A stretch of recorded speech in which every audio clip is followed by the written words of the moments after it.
और बुलेटिन के सेगमेंट में बात मांडर के महामुकाबले की, महाभारत की। तो मांडर उपचुनाव में सियासी दलों ने अपनी अपनी पूरी ताकत झोंक दी है। इसी क्रम में महागठबंधन प्रत्याशी शिल्पी नेहा तिर्की के लिए आलमगीर आलम, मंत्री बादल पत्रलेख, अनूप सिंह प्रचार कर रहे हैं। तो एनडीए प्रत्याशी गंगोत्री कुजूर के लिए अन्नपूर्णा देवी, बाबूलाल मरांडी, दीपक प्रकाश और सुदेश महतो मांडर में डेरा डाले हुए हैं और लोगों से अपने प्रत्याशी के पक्ष में वोट करने की अपील कर रहे हैं। लगातार इनका दौरा मांडर में चुनाव प्रचार करते हुए।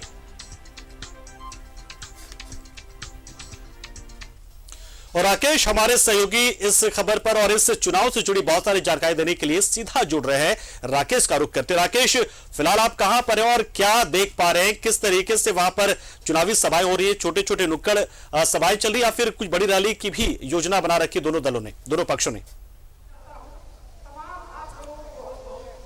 नहीं पंकज, देखिए इस चुनाव के अगर हम मिजाज को देखें और समझे तो छोटे छोटे पॉकेट्स में जो नेता हैं वो चुनावी जो है वो सभाएं कर रहे हैं। फिलहाल हम कांग्रेस के एक चुनावी सभा में मौजूद हैं। कांग्रेस के जो प्रदेश अध्यक्ष हैं राजेश ठाकुर वो इस कार्यक्रम में मौजूद हैं। इसके अलावा कांग्रेस के जो विधायक है विक्सल कोंगाड़ी उनकी भी मौजूदगी है। प्रदेश कांग्रेस के कई नेता मौजूद हैं। तो कांग्रेस की जो प्रत्याशी है शिल्पा नेहा तिर्की, उनके पक्ष में चुनावी प्रचार के लिए, चुनावी सम्मेलन के लिए आज प्रदेश अध्यक्ष बेड़ो प्रखंड पहुंचे हैं और हम भी बेड़ो प्रखंड में ही मौजूद हैं।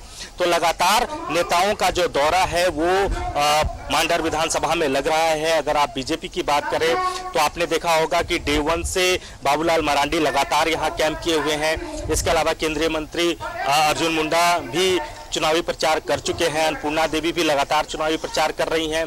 तो इस तरह लगातार जो बड़े नेता हैं वो यहाँ पसीना बहा रहे हैं और कहीं ना कहीं अब जो मांडर का जो चुनावी तपिश है वो अब तेज हो चुका है और इसकी तपिश अब महसूस की जा रही है क्योंकि बहुत वक्त है भी नहीं। 23 तारीख को चूंकि चुनाव होने हैं, लिहाजा अब जिनके कुछ दिन ही बचे हैं चुनाव प्रचार को लेकर, यही वजह है कि तमाम पार्टियां चाहे यूपीए की तरफ से बात कर ले या एनडीए की तरफ से बात कर ले तो पूरी ताकत उन्होंने मांडर को लेकर झोंक रखी है।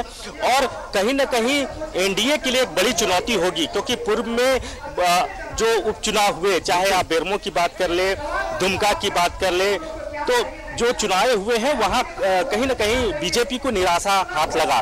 तो इस वजह से मांडर अब एक बड़ा मुद्दा है, एक बड़ा कहीं ना कहीं कमबैक यहां से बीजेपी करना चाहती है।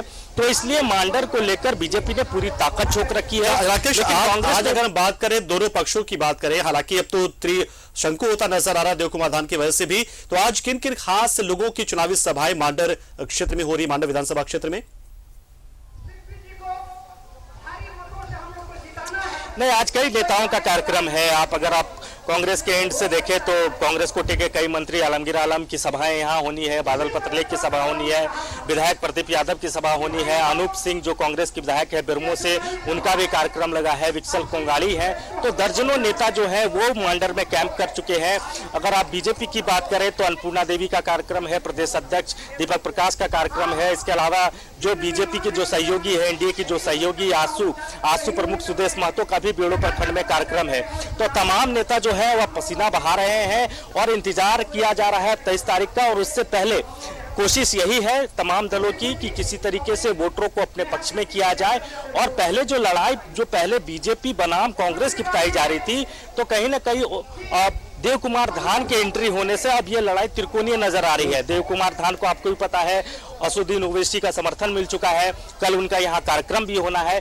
तो बहुत कुछ कल के कार्यक्रम पर भी निर्भर करेगा कि लोगों का मूड मिजाज किस तरफ जाता है। और जो लड़ाई अब तक बीजेपी बनाम कांग्रेस की बताई जा रही थी, क्या वो लड़ाई त्रिकोणीय होगी? तो बेहद दिलचस्प है मांडर का ये उपचुनाव, बहुत आसान से आप नहीं कह सकते। बिल्कुल राकेश, तो आप नजर बनाए रहे और आपसे लगातार हम वहां के जानकारियां लेते रहेंगे। वहां के मन मिजाज जो जनता का है वो भी चाहेंगे कि आपके जरिए हम तक पहुंचे। बहुत बहुत शुक्रिया फिलहाल इस तमाम जानकारियों के लिए, पूरे अपडेट्स देने के लिए राकेश। और इस बुलेटिन में फिलहाल इतना ही, लेकिन खबरों का सिलसिला न्यूज़ 11 भारत पर लगातार जारी है। तो बने रहिए हमारे साथ, देखते रहिए न्यूज़ 11 भारत। नमस्कार।